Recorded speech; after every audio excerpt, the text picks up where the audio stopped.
எனக்கு அன்பான கர்த்தருடைய பிள்ளைகளே, இன்னைக்கு பிசாசு சிந்தனைகளை கட்டி வைத்திருக்கிறான். இந்த சிந்தனை கட்டுகள் இன்னைக்கு கிறிஸ்தவ பிள்ளைகள், தேவனுடைய ஊழியக்காரர்கள், வாலிப தம்பிகள், வாலிப தங்கச்சிகளை ஏசப்பாவுக்காக எழும்ப விடாதபடி, ஒரு பாவத்துக்குள்ள அடில்ட் ஆகி, இல்லாட்டி ஏதோ ஒரு காரியத்துல நீங்க எழுப்பி வர விடாதபடிக்கு நீங்க கட்டி வைத்திருக்கிற அந்த சிந்தனை கட்டுகளை எப்படி மேற்கொள்றது, எப்படி ஆவியானவரோட ஜெயம் எடுக்கிறது, இன்னைக்கு அதுல எப்படி போராடி மேற்கொள்றது. ஏன்னா இன்னைக்கு நிறைய பிள்ளைகளுக்கு தெரியல பாருங்க. இன்னைக்கு அந்த சிந்தனை கட்டுகளை வேற பாவத்துல இருந்து அவங்க மனம் திரும்பிடுறாங்க. பிசாசு இந்த சிந்தனைகளை கட்டி வைத்து அவங்களை அடிமையாக்கி இன்னைக்கு அதுல இருந்து வெளியில கொண்டு வர முடியாதபடி இன்னைக்கு இருக்கிறாங்க. நீங்க நல்லா கவனிங்க, இன்னைக்கு நீங்க அதுல இருந்து விடுதலை ஆகும். நீங்க கேட்கலாம், பாஸ்டர் இந்த சிந்தனை கட்டி இருக்கிறவங்க என்ன செய்வாங்க?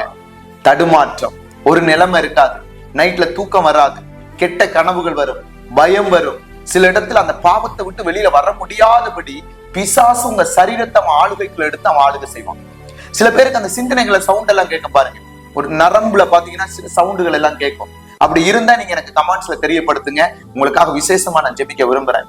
எடுத்து வாசிங்க, லூக்காக்கு எழுதின சுவிசேஷம் 10வது அதிகாரம் 27வது வசனத்தை நல்லா படிங்க.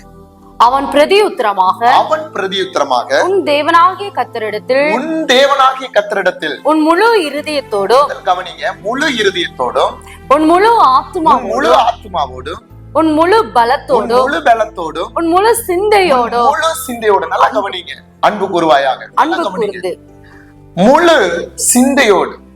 இன்னைக்கு அதுதான் நம்மள்ட்ட வர மாட்டேங்குது. ஏன்னா உங்க சிந்தனைகளை பிசாசு கட்டிட்டா நீங்க அடுத்தது தேவ சமூகத்துல ஜெபிக்க போவீங்க, உபவாசம் போட போவீங்க, ஆண்டவரோட இருக்க போவீங்க. ஆனா என்ன இருக்காதுன்னா உங்க முழு சிந்தையோட போக விட மாட்டான். இன்னைக்கு நிறைய சபைகள், நிறைய ஊழியக்காரர்கள் இன்னைக்கு பாருங்க, அவன் வேறு விதமா பயன்படுத்துற காரணம் என்னன்னா அந்த முழு சிந்தையோட அவங்களை ஆராதிக்க விட மாட்டான். முழு சிந்தையோட ஆராதிச்சா தேவ ஆவியானவர் உள்ள வந்துருவாரு, வந்த கட்டுக்கள் உடையும், உங்க வாழ்க்கையில இருக்கிற பிரச்சனைகள் என்ன செய்யும், மாறும். இன்னைக்கு நீங்க முழு சிந்தையோட கர்த்தரை ஆராதிக்க விடாதபடிக்கு தான் இன்னைக்கு சிந்தனைகளை கட்டி வைத்திருக்கிறான். அதனாலதான் நீங்க உலகத்துல இருக்கும் பொழுது தவறான படங்கள், பொய்கள், களவுகள், இச்சைகள், விபச்சாரங்கள், வேசித்தனங்கள், நீங்க உலக காரியத்துல ஏசப்பாவை அறியாததுக்கு முன்னாடி எதுக்குள்ள எல்லாம் சிக்கியிருந்தீங்களோ அதை இன்னைக்கு நீங்க ஏசப்பாவை அறிந்து ஞானஸ்தானம் எடுத்து வந்ததுக்கு அப்புறம் உங்களை என்ன செய்யறான், அதை வச்சு உங்களை விழுத்துறான்.